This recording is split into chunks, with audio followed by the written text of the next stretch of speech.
پرسنل سالان گفتن کلاها رو روی پشت سرتون پرتاب نکنید، رو به جلو پرتاب کنید. خدا بخیر بگذارید. مرسی ماره.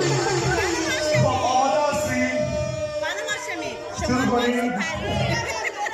خب بچه‌ها 3 2 1 گفتم 1 کلاه بره بالا، جیغان بره بالا. پس میگیرم.